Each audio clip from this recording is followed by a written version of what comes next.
afternoon. Today is Monday, September 16th, 2024. This Committee of Finance, Diversity, Equity, and Inclusion is called to order. Madam Clerk, please call the roll. Griffin. Here. McCormack. Present. Michelle. Cantwell. Hairston. Here. Casey. Present. Valencia. Present. Santana. Spencer. Here. Mr. Chairman, you have the floor. All right, thank you. We're going to bring up, because we always bring up guests first, is the Community Police Commission. And then I believe that they have a couple of guests from the United Black Fund that are with them, if they could join us at the table, if they could. All right, this is ordinance number 835-2024 by Council Members Polensek and Griffin by departmental request. An emergency ordinance authorizing the Executive Director of the Community Police Commission to enter into one or more contracts with the United Black Fund of Greater Cleveland for grant management services for a period of 1 year with one option to renew for an additional year, exercisable by the Executive Director of the Community Police Commission. And we have here with us the acting Finance Director. If he can start us off and then tell us who you have with us at the table.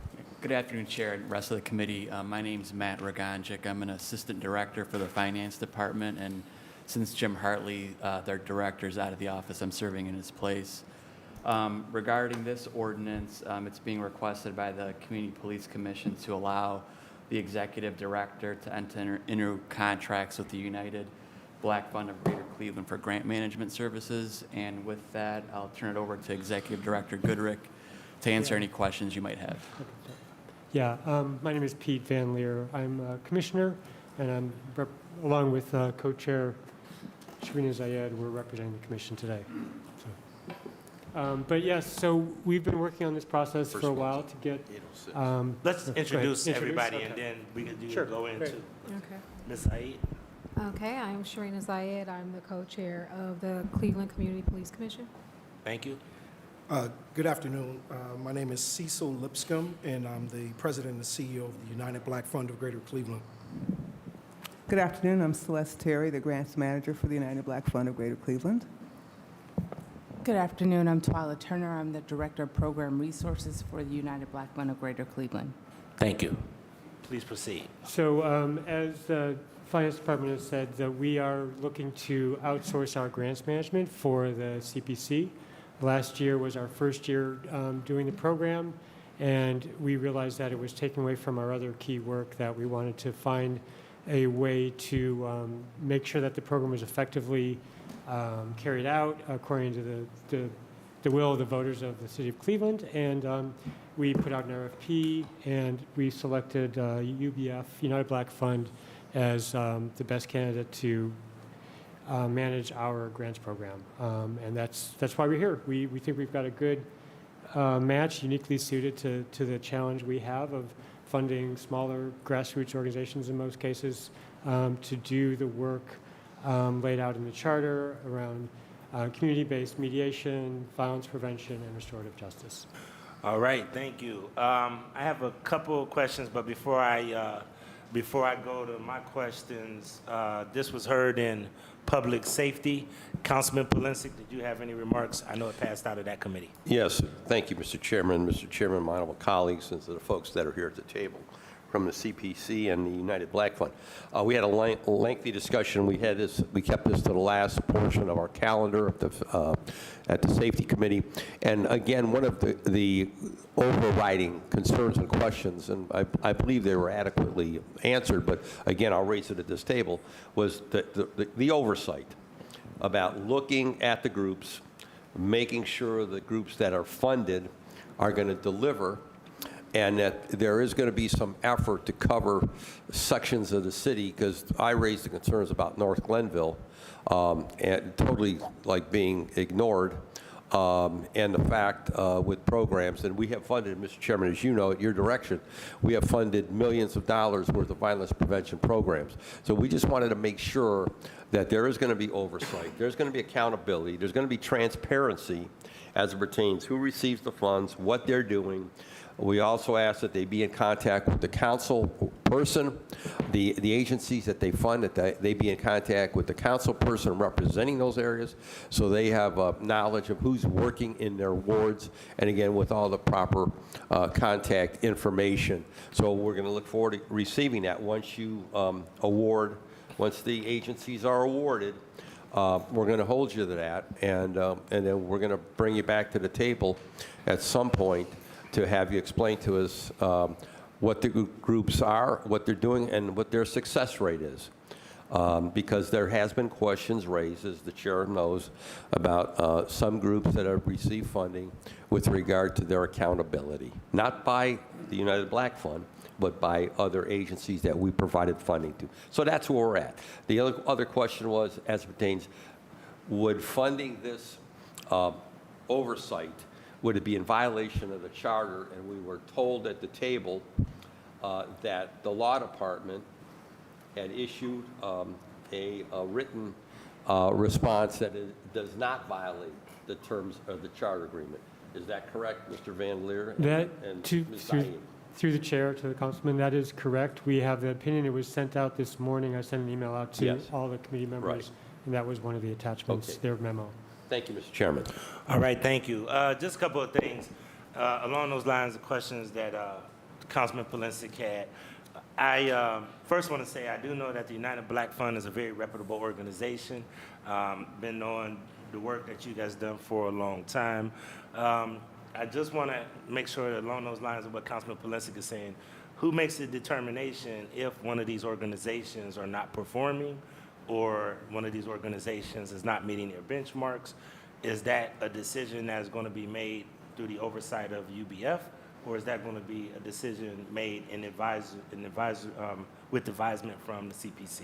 It will be a shared process, so they will be monitoring and doing the report, taking in the reports and doing site visits, sometimes in conjunction with commissioners who volunteer to do that. But when information comes back, we will assess it together and make those decisions. And just so you know, I mean, I know people get tired of hearing this, but people come back to council whenever they see these kind of commissions, and even though you guys are making the decisions in their oversight, we have to be in a position where we're articulating how decisions are being made, because some people who did not get a grant or people who are receiving a grant and don't like the process or don't like the outcomes, they immediately try to come back to us, and we have to be at least able to be in a position to say, here's how the decision-making process takes place. So it'd be good for us to know that, because if there's a group that is not accountable, we need to make clear that their taxpayers' dollars, and somehow there needs to be a level of accountability if they're not doing it. So I would love to hear how we're going to keep people accountable. I don't expect for you guys to design all that now, but if you did have any remarks, please let us know. So I'm going to pass to our grants manager, Celeste Terry, but it's a pleasure for us to be here. But in response to that question, we have experience with probably 40-plus years of monitoring and interviewing grant organizations or grantee organizations. It is our objective to work in collaboration with the commission and this council to make decisions. So we're not going to make a decision in a silo. We will at every turn work in partnership and collaboration. The final thing is that we have a rubric and a process that we put all of our attendees, or our grantees through, and it's done equitably and fairly. If we find that someone has duped the process, we correct that, and they are not funded any longer, and we'll bring those things to the council's attention through the commission. So, Celeste, I don't know if you want to share any additional. To the chair, no, that I concur with what our CEO has said. I work very closely with our grantees in terms of doing site visits, making sure that they meet our measurement rubrics. I have conversations. I go out and visit. If I find anything that I feel doesn't sit well, then I'll have a conversation. And if it continues, then we'll look at perhaps not funding until the matter is corrected, or if it's not corrected, then maybe they won't get the additional funds. But we're very concerned about making sure that grantees adhere to our regulations, and we'll make sure that they do the same for the Police Commission as well. Okay. All right. All right. I have Councilman Casey McCormick, and then I think Slife. Thank you. Oh, is that right? Yep. Thank you, Mr. Chairman. Mr. Chairman, to our CPC board members, does this $110,000 in the contract take away from the $1 million in grant money that's supposed to hit the streets? Through the chair to the councilman, yeah, that's what the law department's opinion basically was in favor of, like that this is allowed under the charter, but the money would come, since we don't have a budget for this otherwise, the money would come from that grant money. So is there a difference between, Mr. Chairman, to our CPC members, is there a difference in your budget between contracts and grants? Is grants totally separate as opposed to grants? Are they two different line Chair. items for you guys? To the councilman, yes, they are in fact separate. Okay, so even though you guys want a contract with United Black Fund, who, by the way, I've never heard of you before, but I did my research on you over the last 2 weeks. Amazing organization. They do wonderful, wonderful work. So correct me if I'm wrong, I noticed you, or I heard you say about the opinion of the law department, but does this money come out of the $1 million that's supposed to hit the streets? Through the chair, yes, it comes out of Okay. the grant money that we have allocated to the CPC every year. Okay, so why not, is this a contract or is this a grant to the United Black Fund? Mr. Van. Through the chair, it is a contract. It's a contract. So the United Black Fund, next year, if all goes right, will put $1 million out into the street, correct, in grants? It's not 900 or 890,000, correct? No, You'll put the $1 million out. no.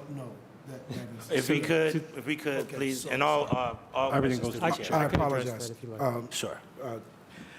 Chair, the response that I am aware of is that there's $1 million available for this program to support. My response to the council is that we will, through administrative fees, receive $110,000 of that $1 million. The remaining balance will then be issued to grantee or grantee organizations throughout the city. So the balance being the difference between the 110 that our organization receives and the 1 million that was awarded. If I may also add to that, to the chair, to the councilman, it's actually slightly more than $1 million, just for clarification. I don't have the exact amount, Right. but it's a bit over, but the money does come from that grant money. Right, so, Mr. Chairman, to our members of the CPC, who is the attorney that wrote the opinion? Our assistant law director, Martin Belat, and then it went through a process of approval through the law department. And Mr. Chairman, to Mr. Van Leer, right? Is it Van Leer? Correct. Mr. Van Leer, is he your attorney, or is he, I know he's an assistant director of law, but isn't there an assistant director of law that is assigned to the Cleveland Police Commission? Through the chair, to the councilman, Martin Belat was, at the time, the attorney was assigned half-time to the Cleveland Community Police Commission and half-time with other duties in the law department. Okay, so he was assigned to the Cleveland Police Commission, and it's the same guy who wrote the opinion that you wanted in order to get the contract as opposed to the grant. I only ask that, Mr. Chairman, because I'm just a little skeptical.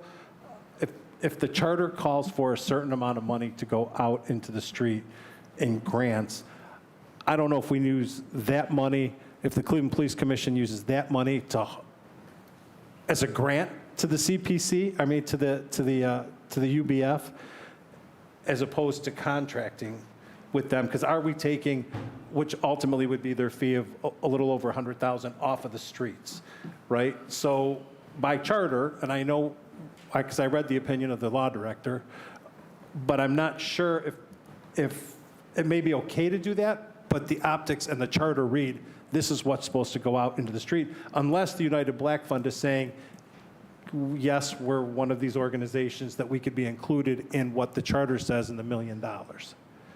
Does that make sense? It's a good question. Can we have whoever, is the attorney here that wrote the opinion that can give us that? To the chair, he is not here. So do we But- have anybody from the law department that can come and give some clarification, sir?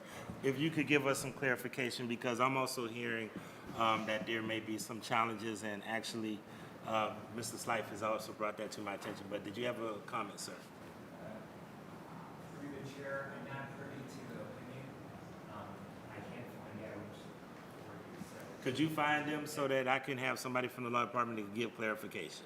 And what we'll do is if, while we're waiting for that person from the law department to give clarification, we'll continue with the line of questioning, and then I'll bring Councilman Casey back to the floor so that he can follow up with that question if we could, okay? You can move on. I'll go on. All right, thank you. I have Councilman Kerry McCormick and then Councilman Charles Slife.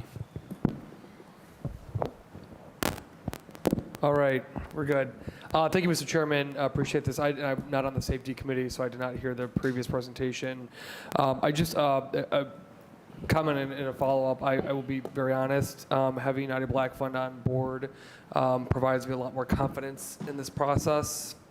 Be very honest about that. So I'm hopeful that an organization like yours with a very good reputation can help us advance this work. And I'll leave that comment there.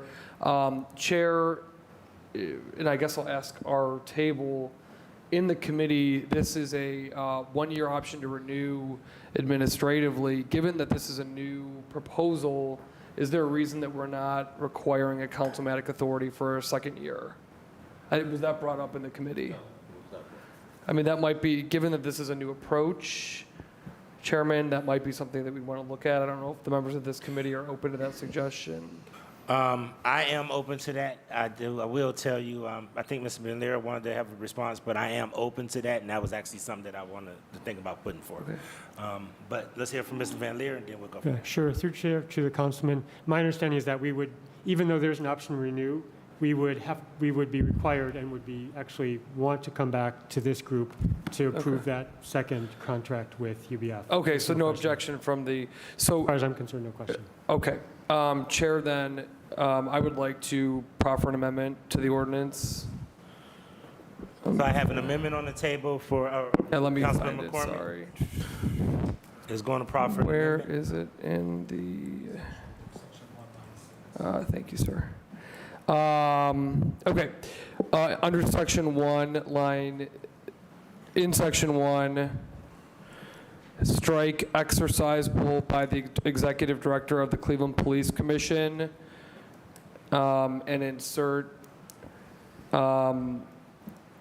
requiring additional legislative authority. I don't know how you want to word that to our assistant law director, but the second year requiring additional legislative authority. Assistant Law Director, do you have that? All right, a motion has been put on the floor. Do I have a second? I'll second it, Councilman Mr. Chairman. Casey has put in a second. Any discussion on the proffered amendment? Any discussion on the proffered amendment? Seeing no discussion, all in favor say aye. Aye. Any opposed? The ayes have it.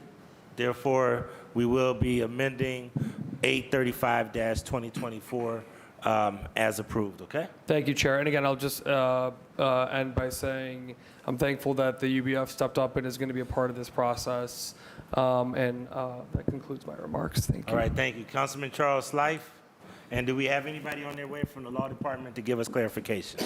So thank you, and just to get my colleagues up to speed, kind of my line of questioning last Wednesday was not about worthwhile, whether or not it's worthwhile to have the United Black Fund in to manage a process. I think that there's obviously a lot of value to that, but it was more of a niche budgetary question because as we recall, it's very common for departments and commissions to amend below the line items within their budget, but uniquely within the Cleveland Police Commission, the charter is very prescriptive about what the grant-making portion of the budget is, and the value of this contract would exceed what has been budgeted for like outside contracts. So the question was, are we allowed to take money that is in the grant-making line item and essentially do, I guess, a budgetary amendment to put it into contractual services because this would be a contract, not a grant in and of itself. So the memo that was dated from March from Mr. Belot, and I hate to do this, but to read it,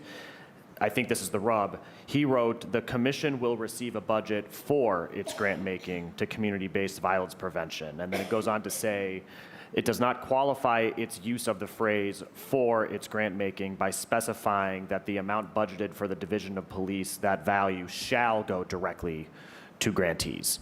So I guess my read of that, or kind of my analysis at this point, and obviously I'm not an attorney, I play one on TV, I think that the spirit of issue 24 was that money would be available for grant making, not for contractual services, and that's why it's a separate line item in the budget. So I think the question for us is essentially the for versus shall. Is it appropriate to be taking money that is prescribed through the charter for grants and to be allocating it for the administrative costs of making grants, essentially? So that's essential. That's the kind. I know that that's a niche question, but the challenge again is that there's, I think, arguably little authority for the administration to simply make a below the line budget adjustment because the charter requires 0.5% of the police budget to be budgeted for grant making.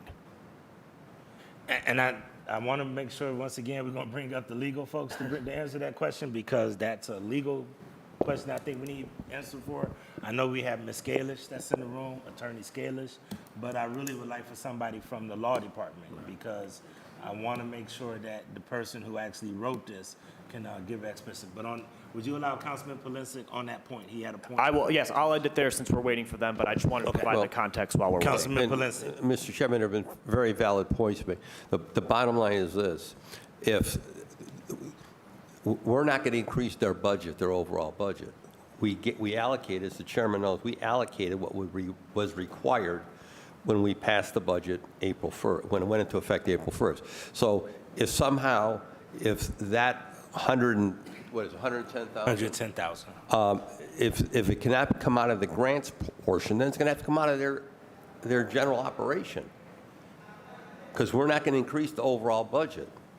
So at the end of the day, they either fund it through this process or it comes out of their general operating. That's the way it works. And just as a follow-up, while we're waiting for the law department to answer specifically Councilman Casey and Slice Point, I think Councilman Polisic brings up a great question. Why didn't you guys look at your general operation budget to pay for this as opposed to using some of the grant money? Why was that decision made? To the chair. So we have a fairly small staff. And we are, as Councilman Polisic mentioned, we're not going to get extra money for that staff.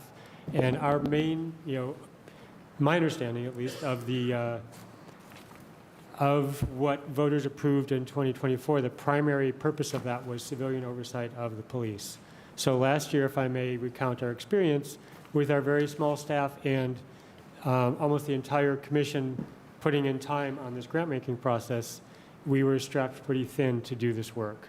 And we do not have the resources to hire a dedicated person to do that work. We did, if I'm not mistaken, we approached council earlier this year asking for additional funds to hire a grants administrator on staff, and that was not approved. So this is our solution, because we believe strongly that our primary role as approved by the voters is to provide civilian oversight police. And this is something that's important, but would take away from our ability to do that key work. And we feel like we've found a good partner with UBF to do this work, and that given the approval of the law department, their memo in favor of this approach, we felt like we were on solid ground, and it was the best use of resources that we could come up with. So just out of curiosity, and let me just, because I don't, I like to try to, first of all, everybody believes that this is a responsible thing to do. I think now the question is understanding the legalities of this. I'm asking if Ms. Scalish can come to the table and see if we have anybody from the law department that can give us any background. But if Ms. Scalish has any opinion on this, I did want to say this, that I believe that you guys usually don't fill all of the positions, and you usually have leftover money for your budget. And I know October is the time that we do budgeting. My question is, so that it can be clean and not challenged and not be caught up in a legal dispute or anything, why wouldn't you just budget it for the following year and try to make sure that your budget is reflected in that for the following year? To the chair, so we've had some staff turnover and there have been some vacancies, but those are key staff positions. We recently hired again after 2 people, outreach and communications, people who left early in the year. And there's, yeah, so here's Mr. Bielak. So that we have other key positions that are about the police oversight work and our core mission, and we feel like those are a priority. All right. I do want to give our attorney an opportunity to to articulate the council's concern with this and how she reads it, and then Mr. Bielak is here that can tell us where we need to go. And one of the things that I would like for us to do is, if this is legally a challenge, then how and where can we make the adjustment to fix it? But Attorney Scalish and then Mr. Bielak. Sure. Through the chair, the way I understand the question is, can the CPC use money allocated for the grants, that's supposed to be allocated for grants, can they use some portion of that money to pay for professional services to manage the grants? Right? Is that correct? For grant administration. That's how I understand the question. And I don't necessarily have an opinion about it. In reading the Mr. Bielak's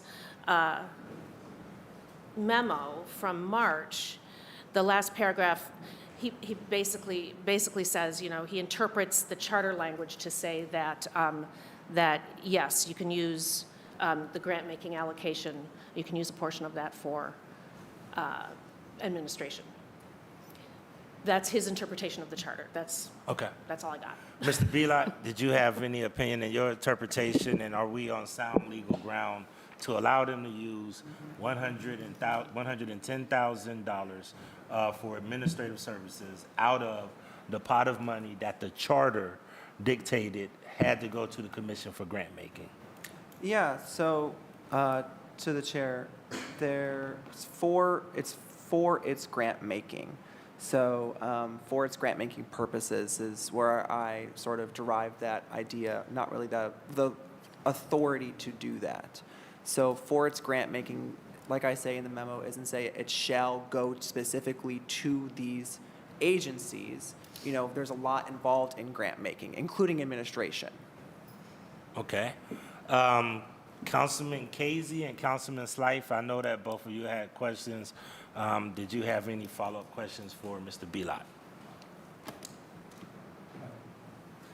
Councilman Casey? Mr. Chairman and Mr. Bielak, were you assigned to the Cleveland Police Commission to work on their behalf? Yes. Okay. So That's good. That's good. Thank you. So half and half. I had at the time. Please direct all comments through the chair so that way we sorry. can make sure we keep a productive conversation. Through the chair to the council person, yes. Half of my duties were assigned to represent the commission, and then my other half of my duties were assigned to work with House Counsel in the general contract section and legislation section. All right, thank you. Mr. Chairman, to our friends over at the United Black Fund, thank you, thank you, thank you. This is another example of the Cleveland Police Commission not working out, not being able to do what the charter said, and having to rely on outside sources. So this, Mr. Chairman, will not be without objection, but I just wanted to make it clear that I want to thank the United Black Fund for coming in and saving the day in regards to the grant-making process and helping stay within compliance of the charter. So thank you very much for the future work that you're about to do. All right, thank you. Thank you, Councilman Casey. Councilman Charles Slife. Thank you. So I think there's 2 parts of the memo that I'm trying to rationalize, and again, it might be my lack of savvy, so bear with me. But I see towards the end, the paragraph before the conclusion, it states kind of what I had said before and what was just repeated, that it's for grant making, but not necessarily shall grant making. But earlier in the memo, under a paragraph entitled analysis, so again, and my question is not whether or not there's a legal authority to enter into a third-party contract. It's whether or not we can enter into a third-party contract with this budget line item.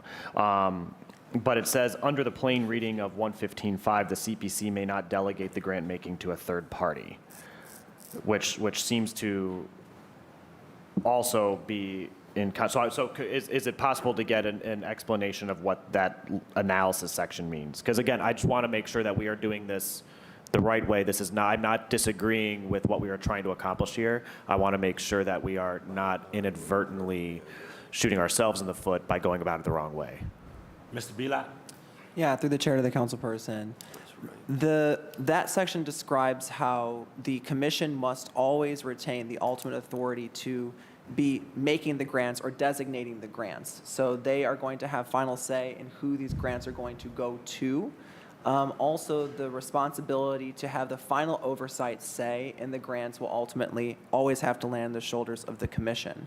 So the contract would have to go out to just make sure that they are covering administrative duties or helping them sort of follow along with the documents and making sure the grants are effectively overseen, but the ultimate responsibility will be on the commission to make the final decision and to be responsible for the success or failures of the grant program. Okay. Thank you for that clarification. I guess I'll end it, and I'm going to continue to kind of ruminate over this, but I will just say that I think the legal thing to do versus the right thing to do, if it's the case that it is a legal option to pay for contracting costs out of the grant-making line item, I just strongly suspect that that's not what a lot of people thought was the spirit of that part of Issue 24, Section 115, and the cleaner way to do this would be to do it out of the operating funds, out of contractual. And again, Issue 24 was very prescriptive about how its budget is set.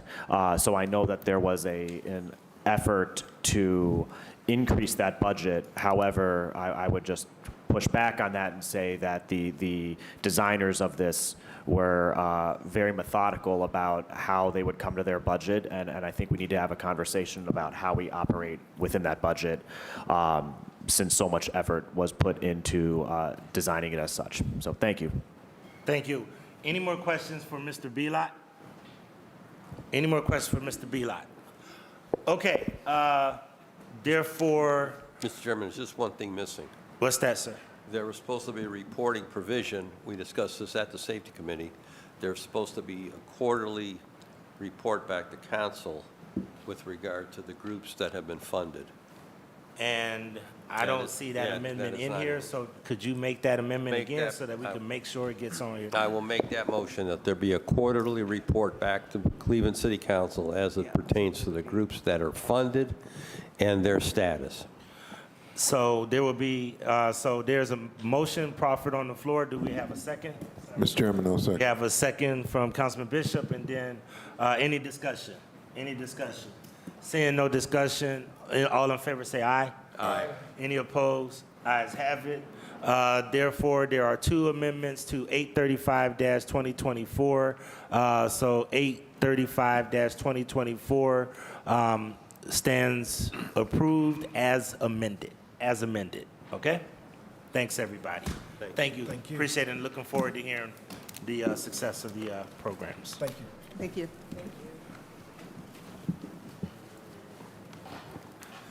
All right. Next, we're bringing up safety. Safety, if safety could come to the table. We have 3 pieces for safety. And I'll start off with ordinance number 806-2024 as amended by council members Polinsik and Griffin by departmental request, an emergency ordinance authorizing the Director of Public Safety to apply for and accept funds from the Ohio Department of Public Safety Emergency Management Agency to reimburse Cleveland for costs incurred for eclipse-related events occurring between April 6th through April 9th, 2024. And the amendment states there is no legal objection to this legislation if amended as follows. 1, in section 1, line 3, after agency, insert in the approximate amount of $89,000. Director? Thank you, Chair and council members. With me at the table is Commissioner Wheeler to my left, the EMS Commissioner. To my right is Assistant Director Nicole Carlton.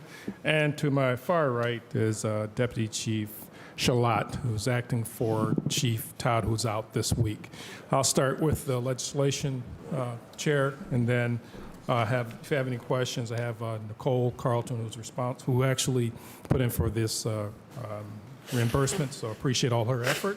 So with that said, if passed by council, ordinance number 806-2024 would authorize the Director of Public Safety to apply for and accept funds from the Ohio Emergency Management Agency, OEMA, to partially offset the cost incurred for eclipse-related events held in Cleveland between April 6 and April 9, 2024. The anticipated reimbursement amount is approximately $89,000, which would represent approximately 75% of the eligible cost submitted to OEMA for the Eclipse 2024 event.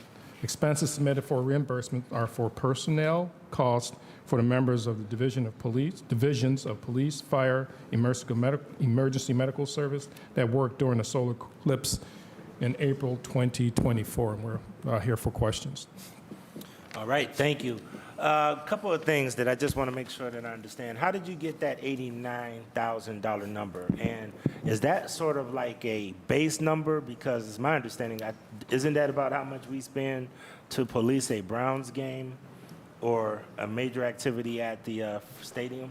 So is that a fixed number that we kind of average out anytime we do a major event? Or is that the cumulative amount that it added up to when you looked at the time of overtime and everything else that you guys had to do? To the chair, Assistant Director Carlton can answer those questions, but that was just a percentage of the cost incurred by all the divisions, just a percentage. So this is actual cost. So this 89% is 75% of what the actual costs were.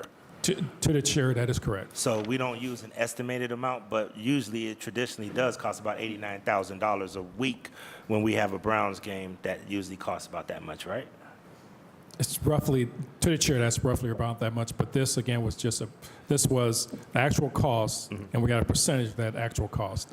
Okay, and the reason I'm trying to get to this is because this is over like a 3-day period. So this is the 4-day period, the 6th through the 9th. So I think that this was like the major event was 1 day, but it looks like you guys spread it out over these 4 days. So average that out, what is that, about 15,000 per day or so that it was about, or something around that amount? To the Council President, these costs were actually incurred on 1 day. On 1 day. We staffed the night before a little bit, but mainly on the day of the solar eclipse. So the Office of Emergency Management actually allowed for, if you had expenditures related to the event, for that entire weekend and the following morning. And I think they put it into the following morning anticipating a large number of vehicles that had to get out of each city. So our costs were on the day of the event. And the reason I'm just asking these questions is because as the listening public, I think that this is a good standard to show about how much it usually costs for us to do major events. And whenever a major events come to town, it's pretty much rounded. It always ends up around this amount, somewhere between, 89 to 95,000 or so. So just trying to make sure that the public understands how much we usually pay, even though this is a grant that we're receiving money back for, but how much it usually costs to do these kind of events. Okay? Councilmember Polinsik, this was in public safety. Yes. Do you have any comments? Yes, Mr. Chairman, we heard it and a great deal of discussion, and we supported it unanimously. Thank you. Any other questions for ordinance number 806-2024? Seeing no other questions, ordinance number 806-2024 stands approved. Please sign on. Okay. Next, we have ordinance number 807-2024 by Councilmembers Polinsik and Griffin by departmental request, an emergency ordinance authorizing the Director of Public Safety to apply for and accept a grant from the Ohio Attorney General for the Law Enforcement Diversion Program. Director. Thank you. I also have with me Commissioner Wheeler, who can answer any specific questions relative to 807-2024. If passed by council, ordinance number 807-2024 would authorize the Director of Public Safety to apply for and accept a grant in the amount of $50,000 from the Ohio Attorney General for the 2024 Ohio Attorney General Law Enforcement Diversion Program grant. This legislation would provide funding for the operation of a EMS quick response team for overdoses for the Division of Emergency Medical Service, Department of Public Safety. This funding to enable the City of Cleveland to implement a quick response team model that will be enhanced to reflect the current needs of our community. Cleveland currently offers a successful law enforcement-led QRT program, but our community needs and has requested a QRT program that includes law enforcement as a vital part of, but not as part of the team reaching out to the overdose survivors and loved ones. This grant would allow teams of EMS paramedics and EMTs to conduct the follow-up contacts and offer important resources. The grant will fund efforts to help heal the community from the opiate epidemic, such as dissemination of Narcan to community members, drug disposal programs, community awareness, tracking of occurrences, continued research, maintaining community partnerships, and participating in state, regional networking groups. This grant is for $50,000 and there is no grant matching requirements. The funding will be used for overtime costs for EMS paramedics and EMT to conduct follow-up contacts and offer important resources to our community members. All right. Okay, Councilman Polensek, this was heard in Public Safety. You have any Yes, comments? yes, Mr. Chairman, we heard it at length, discussed it, and we supported it unanimously. All right, thank you.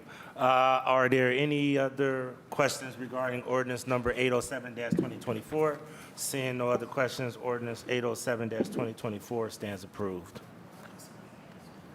Can we have, let me have one more piece of legislation and then we'll do that, okay?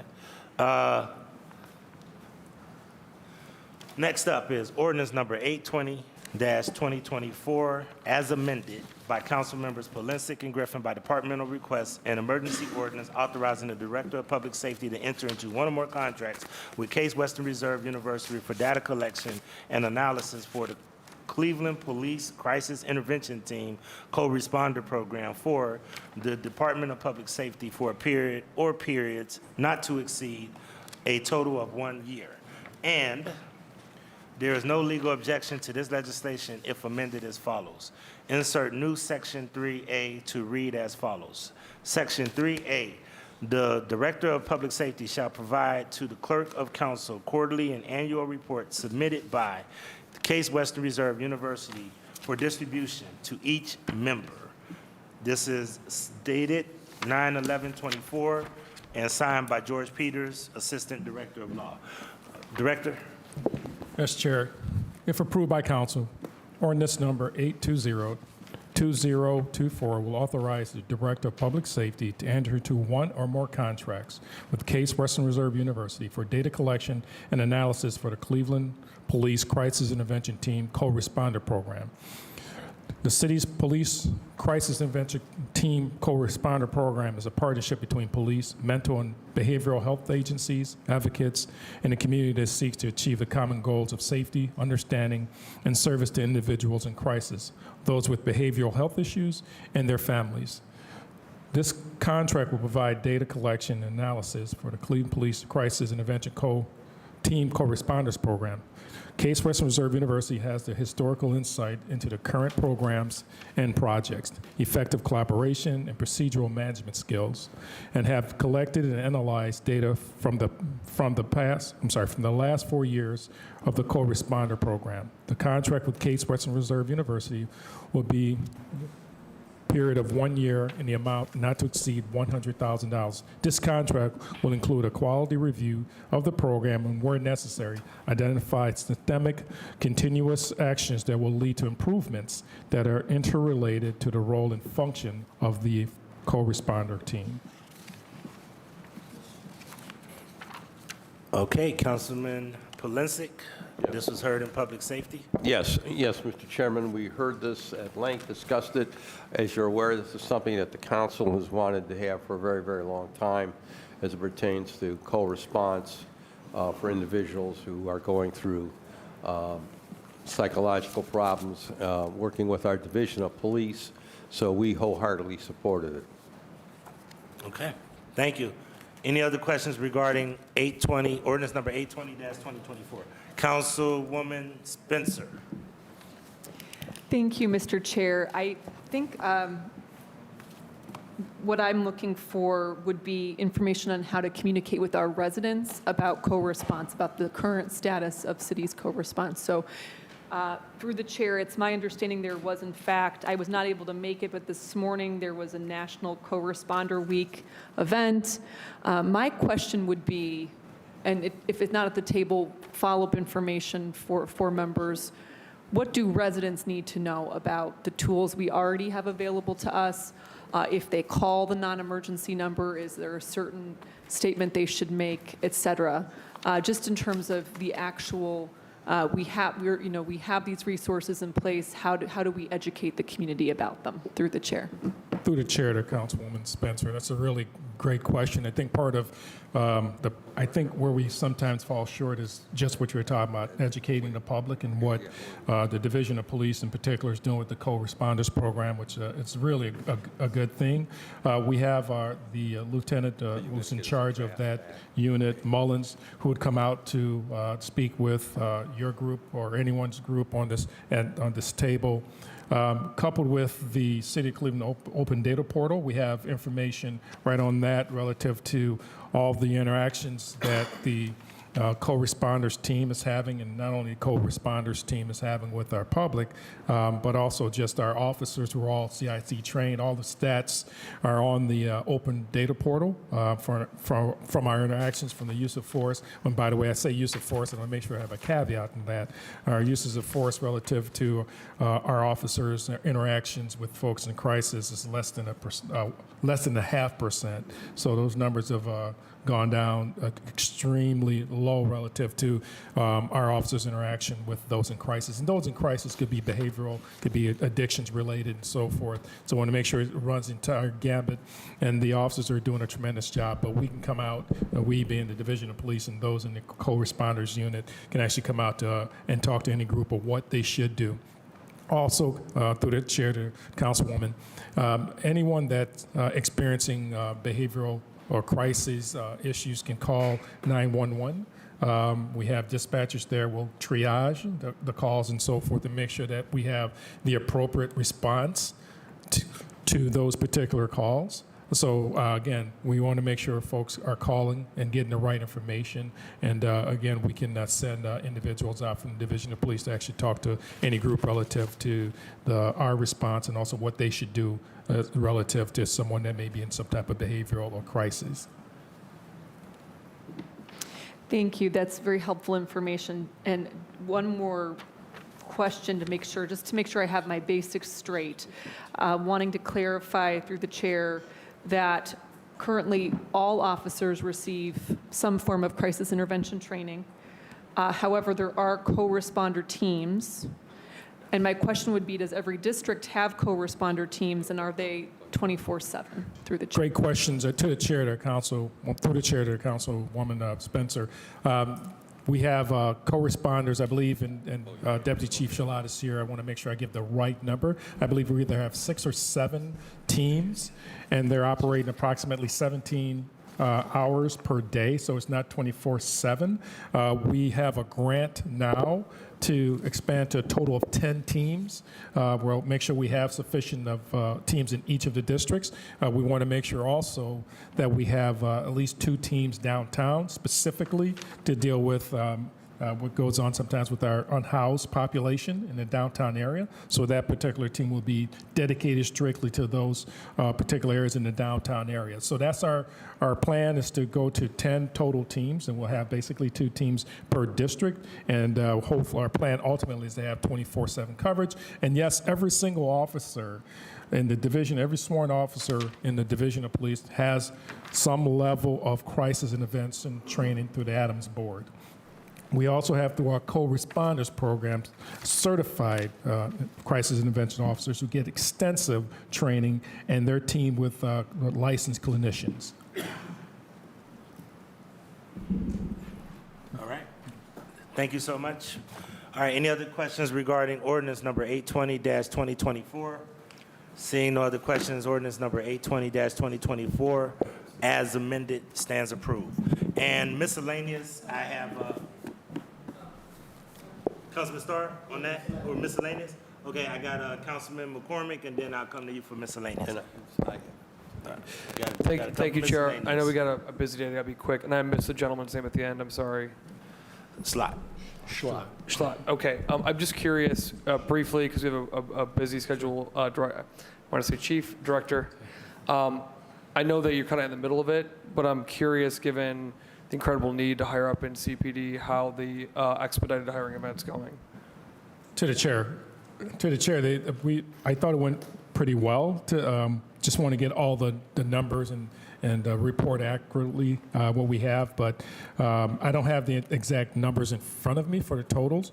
Part of the process was to give conditional offers, and we were able to give over 100 conditional offers. We're still going through the list. We have individuals that unfortunately failed the physical assessment portion, but they have another week to come back and try to pass that. So we believe that the numbers will increase even higher. Okay, thank you, Chief, or Director, I'm sorry. Just looked at you, Chief, for a very long time. So, Director, is this something that, so glad to hear that, and I'm glad to hear that, you know, even if, obviously, if someone really is not capable, but if there's a little slip up or they barely, I'm glad we're giving them another opportunity. Some of us have bad days, yes, or you know, whatever. So last question, Chair to the Director, is this an approach that we're going to look at using into the future, meaning streamlining this process? I mean, I don't need to tell anybody at this table the urgent need to staff up our police department. So is this an approach we're going to continue to use? Absolutely. Through the chair to Councilman McCormick, absolutely. Okay. We know that this works. Our plan, and again, DC Shalad, if I'm misspeaking, please tell me. We want to do this at least 3 times next year. And to your point, what makes this so successful, we believe, is that, you know, when we get individuals in this hiring event, they know coming in that there's a police academy that's going to be starting in a couple months. That just didn't happen in the past. So this works for us. We're going to continue to do that, and hopefully we'll continue to have the success we're currently having. That's great news. Thanks, Chair. All right, Councilman Starr, then Palencia. Thank you, Council President, and the Big League team for allowing me to come to the table today. One question I would ask to the chair is, I see that there's, to the director rather, through the chair, there's been an increase of drag racing in the city. Last night at East 55th and Woodland and Kinsman, which is in between 3rd and 4th District, someone held up a lot of the residents while they were, or pedestrians, traffic, doing some drag racing in the middle of East 55th, and it makes me start to think about what is our policies that we have in place regarding drag racing. I'm almost certain it is illegal to do drag racing, but what can we do to help prevent this stuff from happening?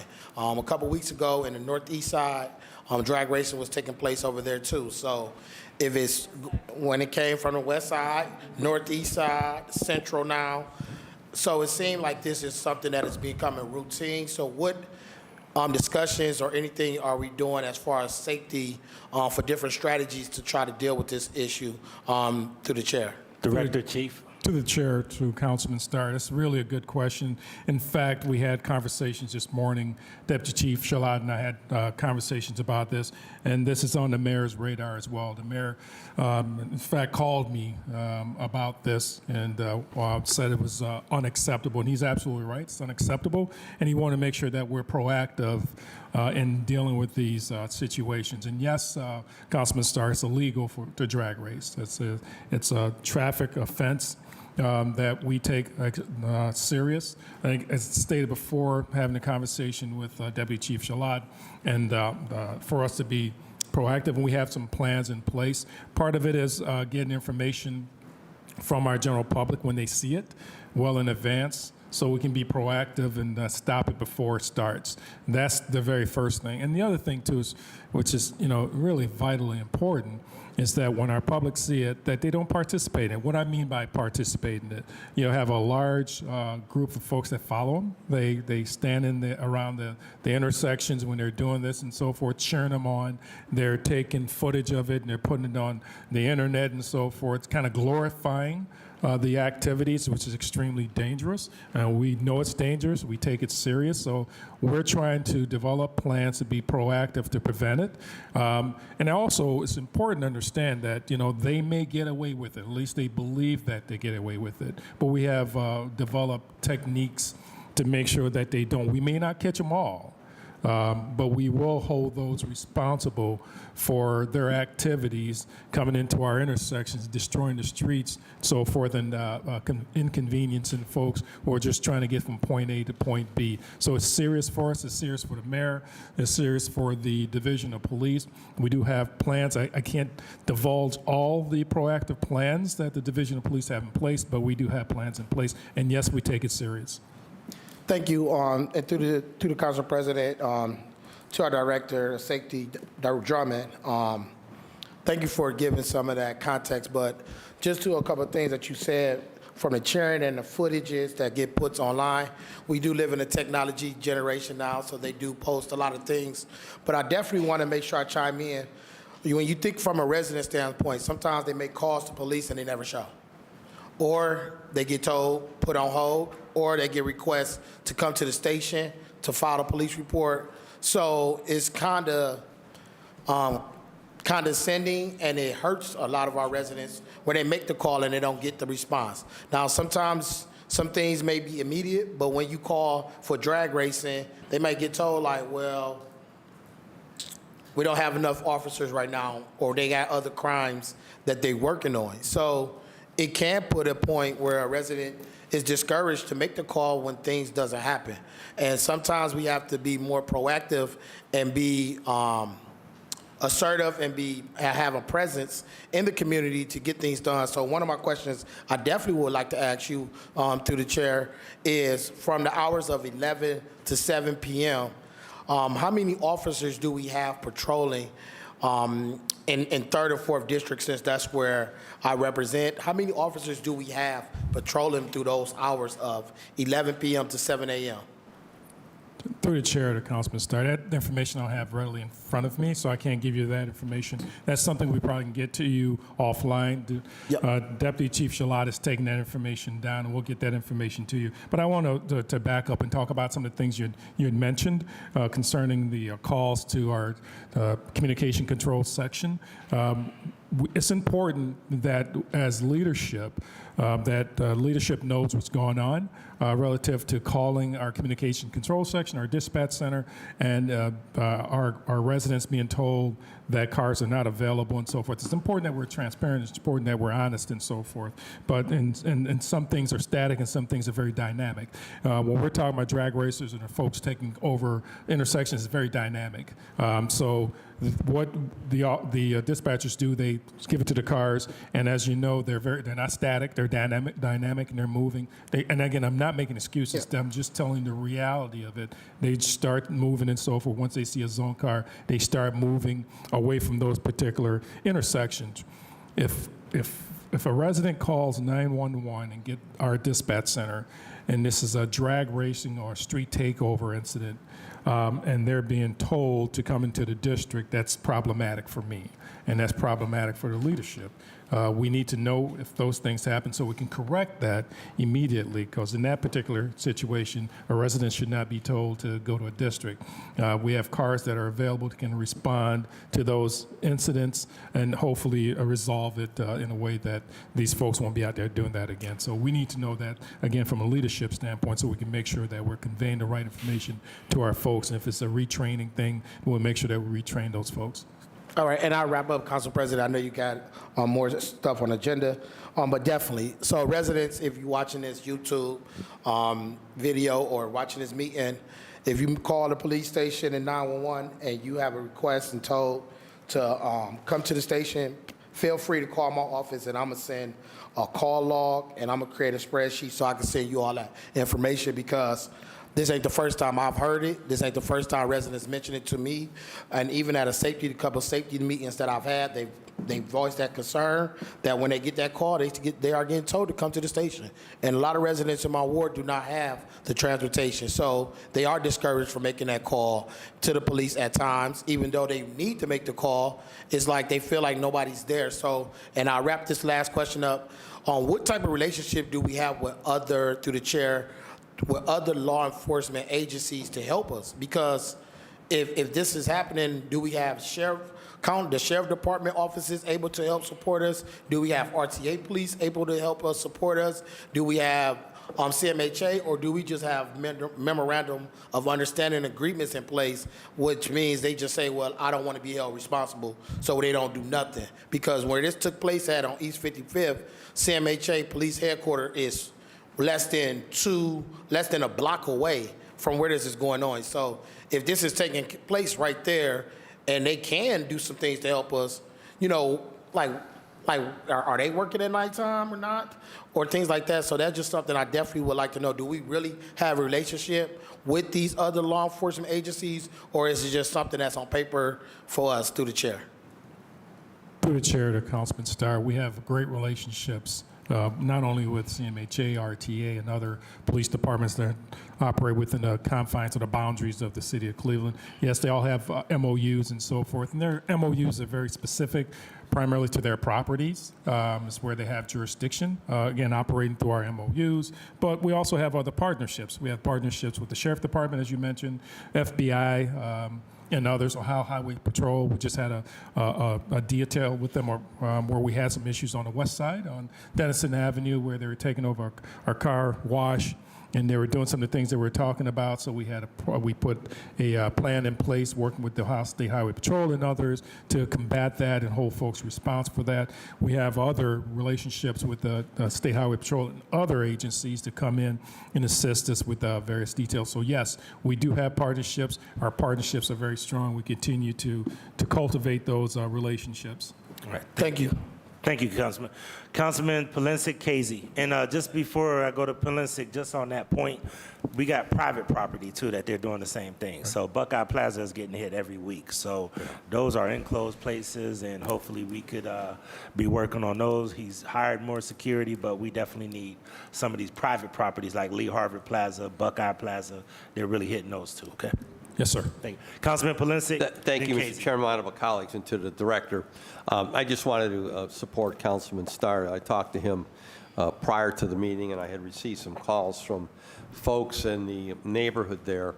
But I also had to respond last week to a lengthy email from a West Side resident who brought up this issue with the takeovers, with the takeover of the intersections, et cetera. West 25th. Yeah, and the fact that, somehow asking us or the council to somehow stop this, and we can't. We are prohibited. We cannot hire, we cannot fire, we cannot deploy, we cannot administer. We're prohibited by law. So to the viewing audience that somehow think that council members, Councilman Starr or whoever can stop this from taking place, we can't. We're prohibited. But the fact of the matter is the underlying concern and the common denominator in these emails and phone calls is that why aren't the police doing anything? Why does it just continue? There's no abatement. There's no response. It's just there. They've taken over. And if a police car does arrive on the scene, they are not engaged. They are told to stand down, stand by, and that's just frustrating to the citizens who are calling. And so I've had to respond twice to this community activist from the West Side, twice last week, over this whole perception that somehow council can rectify this, and we can't. But the administration, by charter, is empowered to enforce the laws in the city of Cleveland. And again, I just want to reinforce Councilman Starr and my other colleagues who've experienced this, and we all have. I mean, whether it be the takeovers or the dirt bikes, ATVs, et cetera, we are reaching out, Director, to you and to the chief and to the administration. There has got to be a plan put into effect. perception is 9/10 of reality, and it looks like the city, when these situations take place, it looks like the city is out of control. I want to say that again. It looks like the city is out of control and we cannot police the city. That's the wrong message we need to be sending. So you don't even need to respond because I heard your response to Councilman Starr, but I'm just reinforcing on behalf of my colleagues here, no member of this body should be getting tagged over these takeovers and the dirt bikes, ATVs. We've done everything we've been asked to do at this table and then some, but we cannot enforce the law. Thank you, Mr. Acting Chair. To the chair, I know you to the chair, through the chair to Councilman Plenzik. I know you said that didn't have to respond, but I have to respond just for a couple things. This is extremely frustrating for us as well. Because we don't want the perception that the Division of Police, Public Safety, the Mayor's Office don't care, because that's definitely not true. We do. It's extremely frustrating. And yes, we do have plans in place. We're trying to be as proactive as possible, so it's very frustrating. Also, I need to address this thought that cars are told not to engage.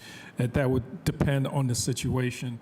Again, as I stated before to Councilman Starr, someone called 911. Our cars are going to respond to that situation. Again, they're dynamic. They're there until they see a car come, and our officers will attempt to make a traffic stop. Now, if you have 50, 60 cars, it's just so much that you can do with 50 or 60 cars or motorcycles or otherwise. If someone takes off on them, then the officers have to rely on their training and the policies that are in place. If the policy says that they're eligible to pursue, they will. Otherwise, they will not. They have to be in compliance with our policies. Just want to put that out there, that the officers will engage. They will try to make traffic stops. If the person take off, then again, our policies will have to come to effect at that particular time. But we do have a plan in place.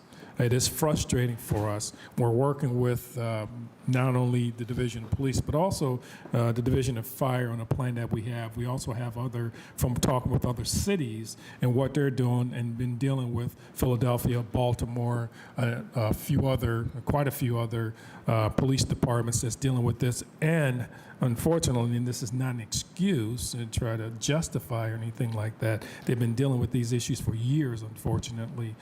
So we're trying to combat it the best way we can, and one way is to be proactive. So we're asking the general public, when they see these things, these things are happening, give us a call, let us head it off before we even get started. Thank you. I've got Councilman Brian Casey for miscellaneous. Thank you, Mr. Chairman. And just before I get to the point that I wanted to make, just to touch base on this, whatever Mr. Chairman, to the Safety Director, whatever the plan is that you may have going forward, we may need to include other entities in that, because I know in the 1st District, the Community Service Unit actually set up a sting for a drag racing event that was occurring on Enterprise Avenue. They did their jobs. They issued tickets. They issued tickets to bystanders. They got to court, and either the prosecutor dismissed them or the judge found them not guilty or something. So whatever that is, maybe we can reach a little broader and include the prosecutor's office to let them know that this is coming down the pike. And sometimes it's not always that we don't do our jobs out on the street, but that when they get to the ivory tower across the street, that's where justice isn't served and it's not on the street. So whatever the plan is, I would definitely make sure that we know that prosecutors, even the public defenders, as well as the court itself is aware that you're going to do something and something's going to come through the court system, so that it's not a shock to anybody that goes into the system. To the chair, to Councilman Case, that's a really good point, and that kind of goes to what I alluded to, what I was talking about. And you're right, we have to make sure ahead of time that the prosecutor's office is involved in it. You're absolutely right. But that kind of goes to being proactive, receiving information, and then working collaboratively to set that sting up that you talked about, which was very successful. So you're absolutely right. But you're right to make sure that the prosecutors and other partners involved in early on, so to make sure that when we do issue these citations, when we do tow these vehicles, and hold people responsible, that it's being done all the way through. So I certainly understand. Thank you. All right. And then what I wanted to bring up, Mr. Chairman, to the Safety Director was, with the increase in unhoused individuals or homeless individuals that we're seeing across the city, we're hearing from a lot of the patrol officers that there was a directive that came down from the chief saying not to engage any of the unhoused individuals, or not to, I don't want to say move them along, not to, engage, I think is what the term was. So I want you, if you're able, Mr. Chairman, to the director, if you're either able to clarify what that directive was that came down from the chief, or dispel the rumor that they were told not to engage. To the chair, I'm going to turn that over to, in a second, to Deputy Chief Shalat, who probably can speak more in details about it. I'm not aware of any memo or policies for that. I know that we have, through the mayor's office, Emily Collins, who assists with the homeless or unhoused population, and working in collaboration with her and the Division of Police. There's a plan. The police has been very integral in helping that plan to come to fruition. So, and again, that particular memo that you're talking about, I'll have to have DC Shalat to address that. Through the chair to the council member, it was not told for them not to engage. Specifically in the 1st District, where your ward is, we're very proactive with our unhoused population. We have a host team, a homeless outreach services team that actively engages with the unhoused population to try to get them services and housing and different resources available to them.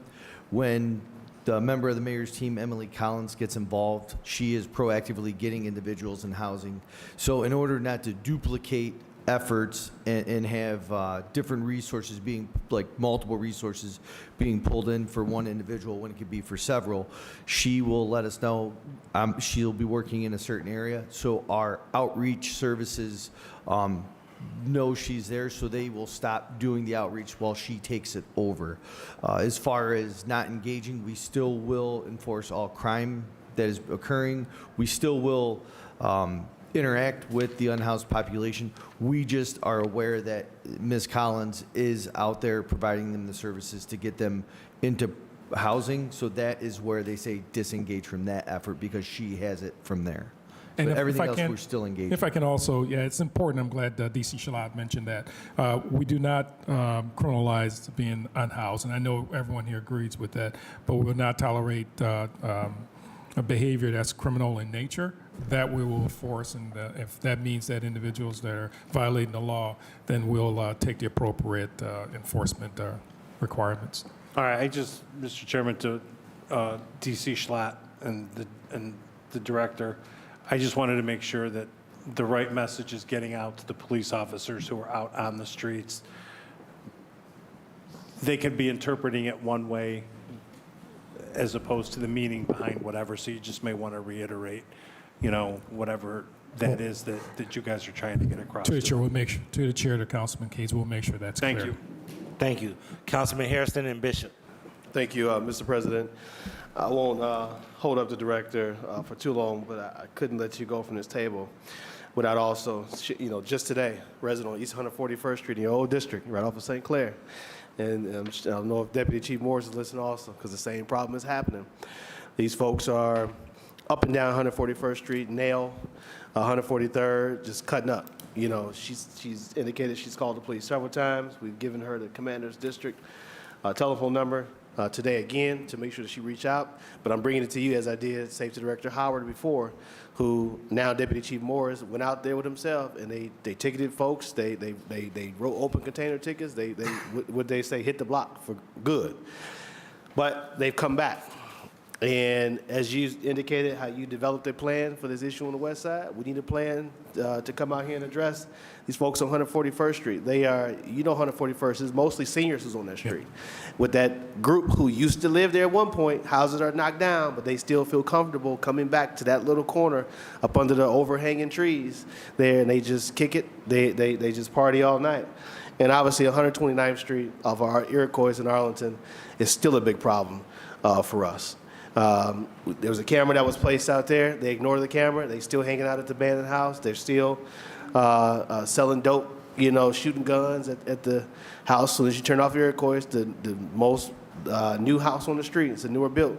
still hanging out there. Several shots have been fired at the house, from the house, around the house, and it seems like there's no end in sight. Last time I saw Sheriff Patel, I said, listen, man, I need your help, right?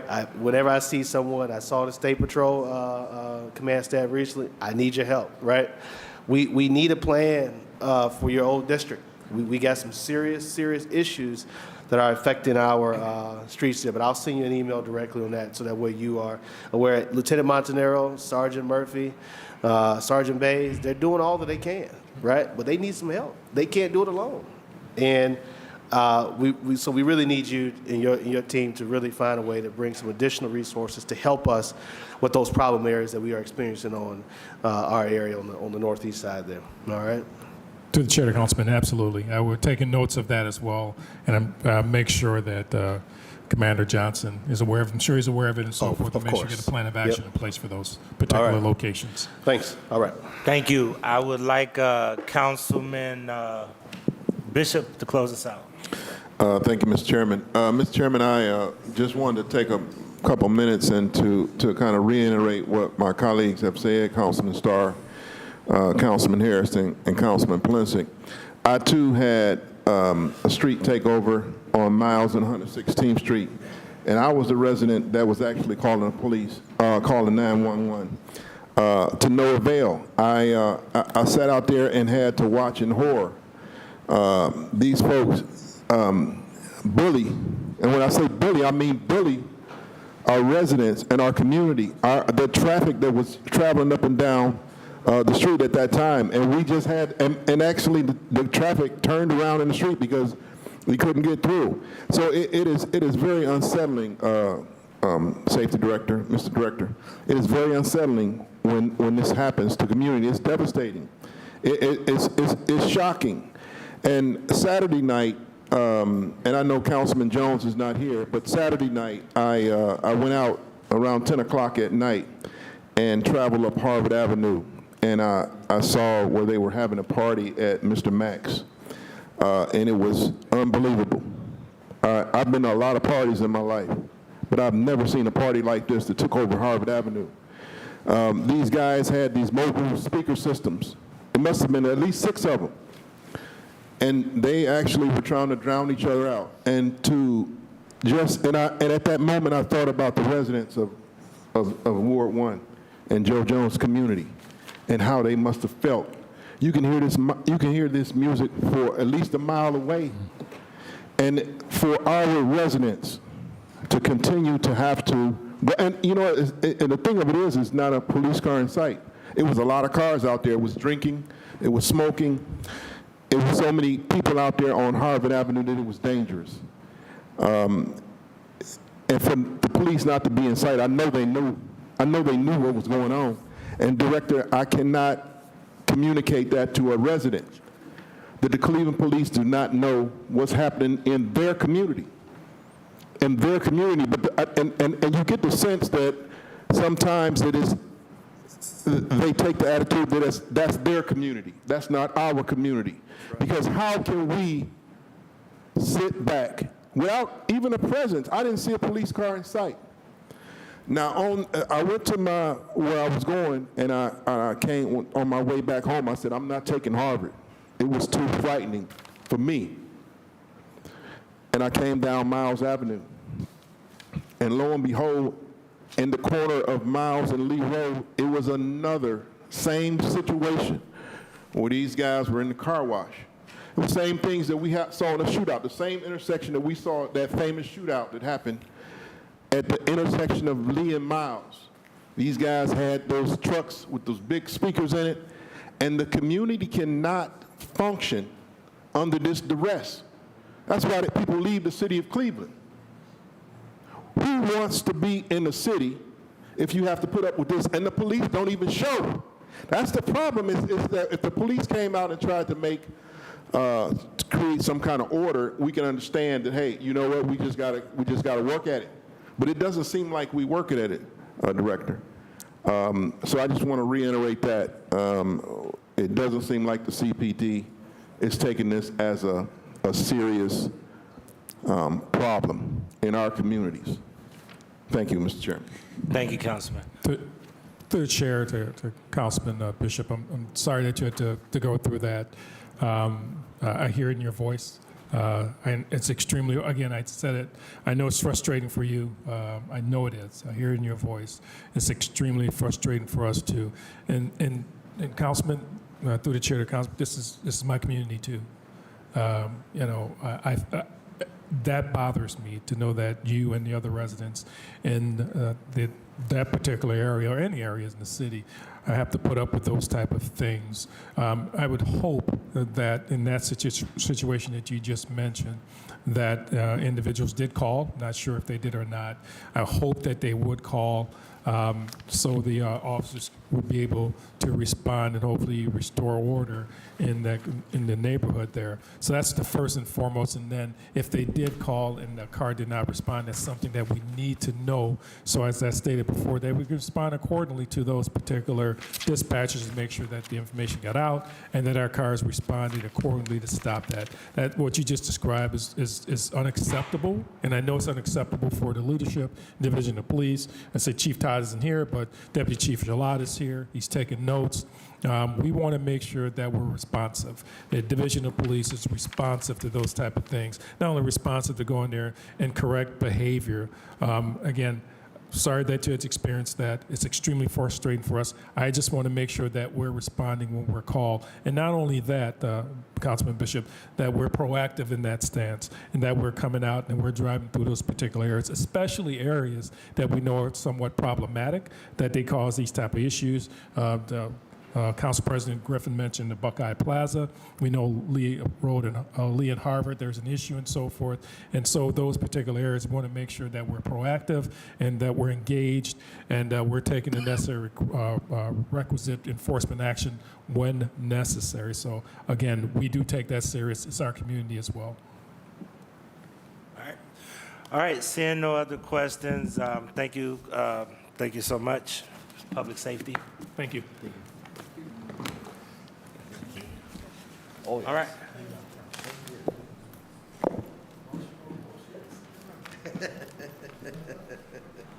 Finance, if they could come to the table.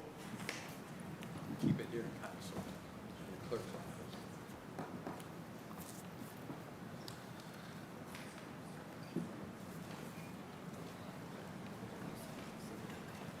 Go ahead, handle this if you could. Hey, Congresswoman, what's going on?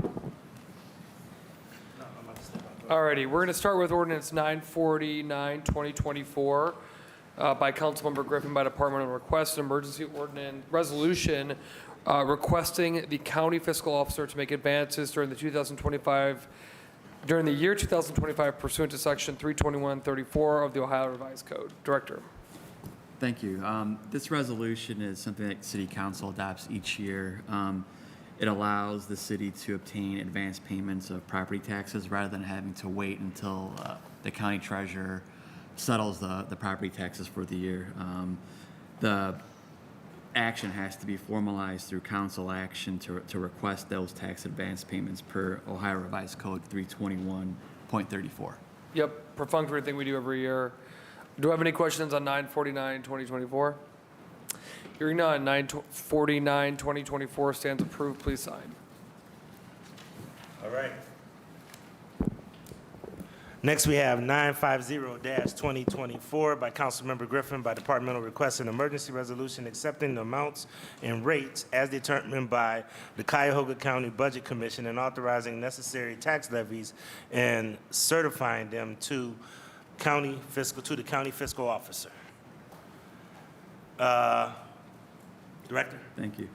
This is another resolution that the council enacts each year. It's really the last or final step of the process for the 2025 tax budget that council adopted earlier this year and was approved by the Budget Commission, and it officially authorizes the property taxes for collection next year. Okay. Anybody have any questions for the director? All right. Seeing no other questions, ordinance number 950-2024 stands approved. Please sign on. All right, next up is ordinance number 956-2024 by Councilmember Griffin by departmental request, an emergency ordinance authorizing the Director of Finance to pay monthly fees to ABM Industry Groups, LLC, DBA, ABM Parking Services for the use of up to 40 parking spaces in its garage attached to 205 St. Clair Avenue for city employees of various departments and council for a term of 1 year with 2 one-year options to renew, exercisable by the Director of Finance. Director? Thank you. This ordinance is needed to allow city employees to use the parking facility located at the building at 205 St. Clair Street. ABM owns the parking garage that's attached to the building, and Commissioner Kim Roy Wilson is here to answer any questions that the committee may have about the ordinance. Sure. Commissioner?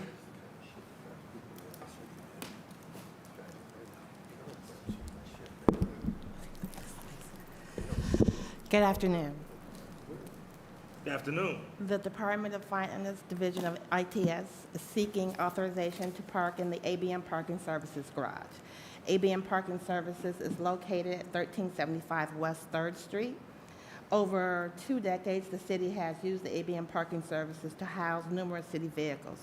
Additionally, the 4th and top floors of the garage have direct ingress and egress to the building. The operations housed in the 205 building are essential and critical to the entire operations of the city of Cleveland, and thereby continued access to the ABM parking garage city vehicles and employees is of the utmost importance. Okay. Any questions for, I just have one question real quick. Council, you have council on there. I think we have one staffer over there for archives. So is that one of the spaces, or are you expanding the spaces for council and just trying to make sure what council access is over there? To the chair, yes, it is for council archives, and it is one space. So it's one space, so we never had a space over there before? To the chair, no. So this is the first time council actually will have Oh, a no, space? I'm sorry. To the chair, yes, this is all, council archives have always had a space there. Okay, so this isn't expanding 40 more spaces. This is just reauthorizing the spaces that you already have? To the chair, correct. Okay, all right. Any other questions for ordinance number 956-2024, Councilman McCormick? Thank you, Chair. That answered my first question. Just a quick comment. I brought this up at the last meeting about 205. My only thought is, and Commissioner, this is probably not your department, but just saying to the whole team here, it's a really just barren frontage in front of that building. So I'm wondering, and I asked Public Works this, and they said they were going to look into it. If we could get some flower pots out there or just something, because that stretch of street that we own in downtown Cleveland is not inviting. So I don't know who to send that to in the ether, but if there's like affordable, easier things we can do just to give that building a Director DeRosa, I don't know if that's you or Williams or who it is, but just give a little life to that front of that building on 205. Thank you, Chair. Okay.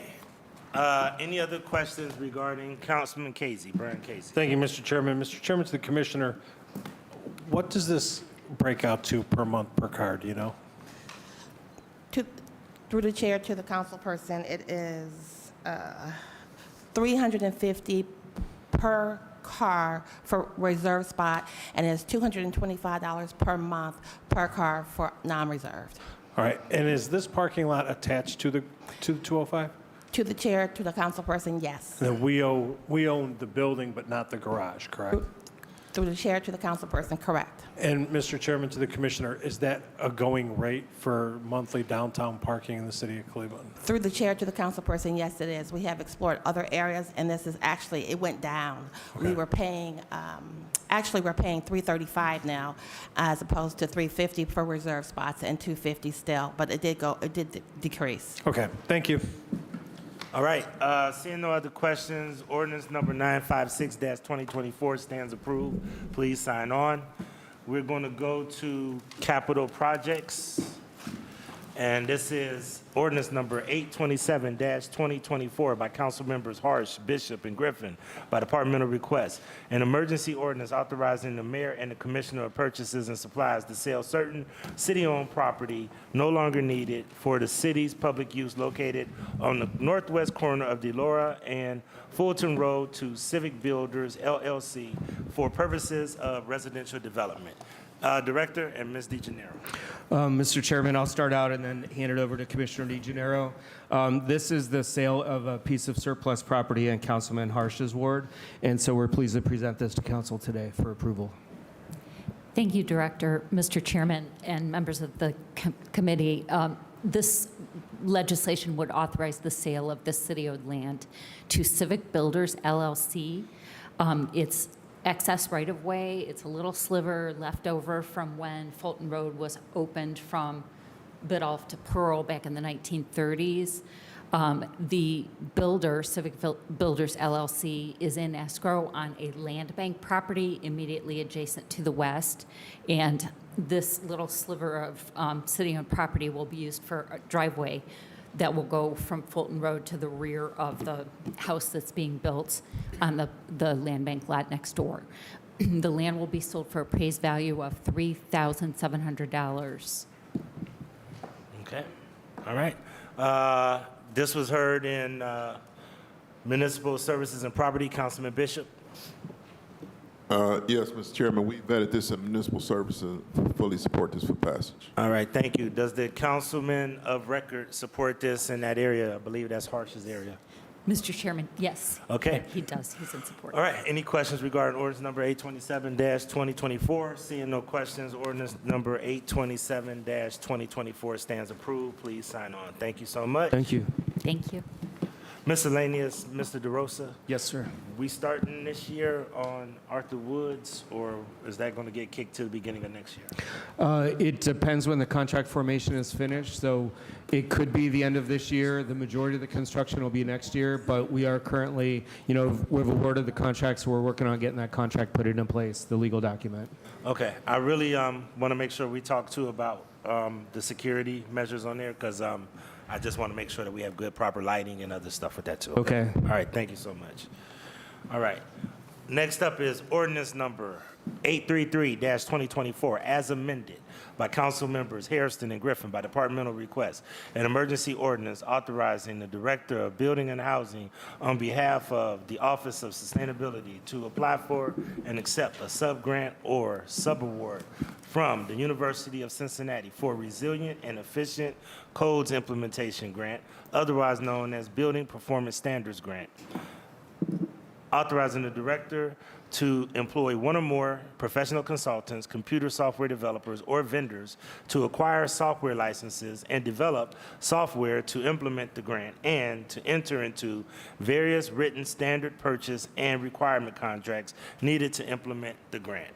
And the amendment is as follows. There is no legal objection to this legislation if amended as follows. Insert a new Section 7A to read as follows. Section 7A, that the Director of Building and Housing shall provide all members of council a semi-annual report regarding the effectiveness of this grant. Number 2, in Section 8, Line 3, strike and any other funds approved by the Director of Finance. And the date is 9/10/24, and it's by Mary Cornley, Assistant Director of Law. Please proceed. I'm going to go ahead. Through the chair, to the chair, thank you. Good afternoon. This is, in a nutshell, legislation asking for authority to accept a $100,000 subaward from the University of Cincinnati to help large building owners really decrease their energy use, and which saves on costs for energy as well as decreasing climate pollution, improving health and well-being of our community. Okay, thank you. Councilman Hairston, this was heard in DPS. Did you have any comments? Yes, Mr. President, it was heard in DPS and passed unanimously. Again, this is no cost to us. We are a subrecipient of this grant award, and both directors, rather, will work together to help find ways for property owners, large and small, to decrease their energy Efficiency. efficiency. We're Thank going to you. increase their energy efficiency Yes. and ask the council for support. Thank you. Thank you. Thank you, Councilman. Okay. All right. Any other questions regarding ordinance number 833-2024? Mr. Chairman. Please, Councilmember Palencia. Mr. Chairman, just a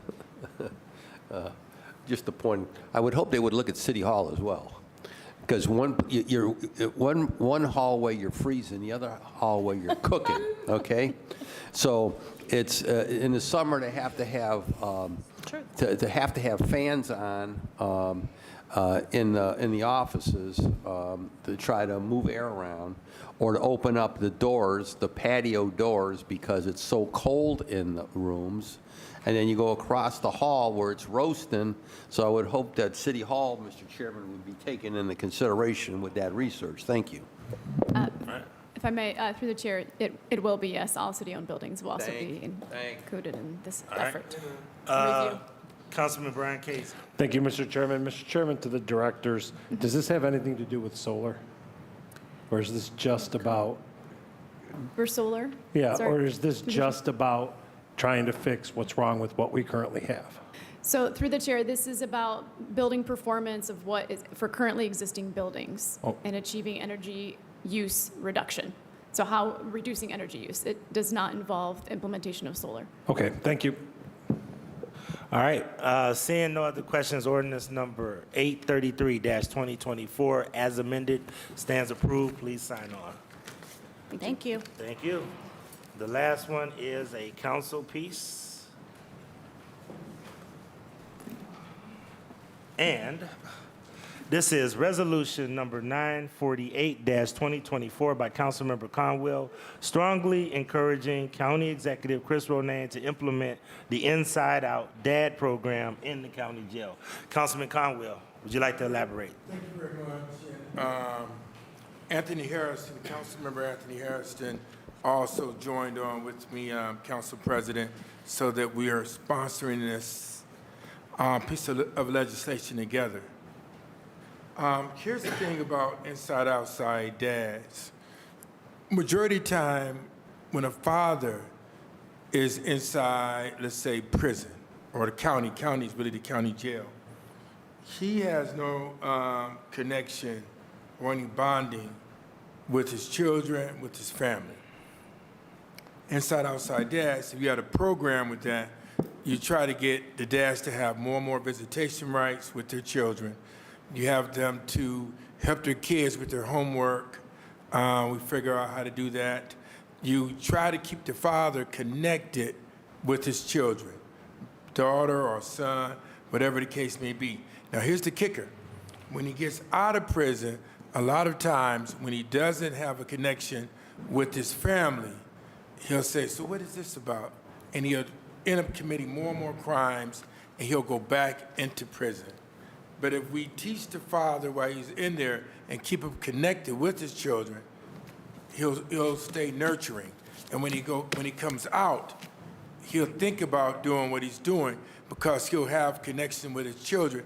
Like he'll love the Cavaliers, or he might have a connection with them about the Browns, or he know what color they like, brown or blue. He'll have connection with their homework. He would not want to go back into prison, which will cut back on recidivism. And then he'll think about having that connection with his family. Oftentimes, when a father gets out of prison and he doesn't have that connection with his children, he said, what the use, as I mentioned earlier, and then your recidivism will be up higher. And he'll go out and still commit crimes. But when that guy come out, he'll even try to work for McDonald's, whatever the case may be, so he can keep his connection with his children. So I'm asking City Council to pass this resolution, as well as some of the council members to sign up on it. Because here's the piece, fatherhood matters. Fatherhood matters, and that connection matters. I even talked with Chris Ronayne about this already.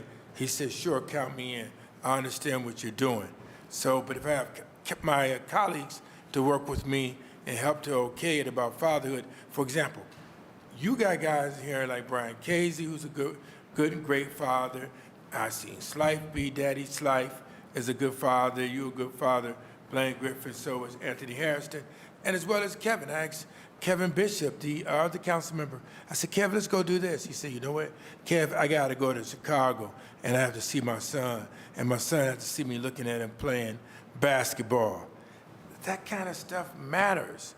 It matters a lot. So I asked this council to support this resolution and that we send it to Chris Ronay and we have inside, outside dads and fatherhood programs in the county jail.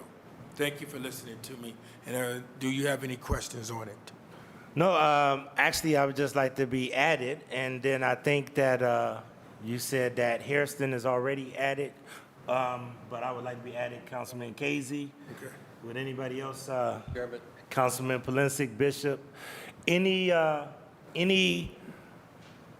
opposition to everybody just being added, Councilman? When we do our thing, and I think Councilmember Anthony You can just Harrison add all has something council to members. Add on to it. All right. Councilman Hairston, did you have anything to add to us? Absolutely. Thank you, Mr. President. Councilman Conwell has narrated why it is so important to have fathers a part of young people's lives. We see a lot of things happening in our community. And one of the things that if you stop and talk to one of these young people or just one of the older folks, and they will tell you that part of the reason they have the issues that they have or committing the crimes they're committing is because they did not have a father or a father figure in the home with them. And I can tell you firsthand why it matters to have a father figure or a father in the home, because if I believe, although my mother was a strong mother, right? And my grandmother was a strong grandmother, you know, especially when you're growing up in black households, you know, big ma, grandma, auntie, you know, your mom, they are a force. However, you know, papa, grandpa, you know, big dad, all those terms of endearment that we use for our loved ones who play a very, very, very, very strong role in our lives. And it matters. And so to have these young people still be able to interact with their father or father figure is something that this body should absolutely encourage our county and our state and our federal government to implement. I was watching a program on TV where a woman who started a program that connected daughters with their fathers who were in prison. They did a father-daughter dance on the prison grounds. They had it where they can come and have lunch with the fathers on the grounds. And what that meant for some of the men who were featured in the program, you couldn't have paid them to show the emotions and the reactions that they showed or displayed while being interviewed. So again, Mr. President, fully supportive of this, asking our colleagues to join us in passing this resolution, because it is something that is absolutely important, that is something that's absolutely needed and is desperately needed for young people and adults as well in our community. Thank you. All right, thank you. All right, so all council could be added to that, be great. Okay, thank you so much. Seeing no other pieces of legislation, this Committee of Finance, Diversity, Equity, and Inclusion is adjourned.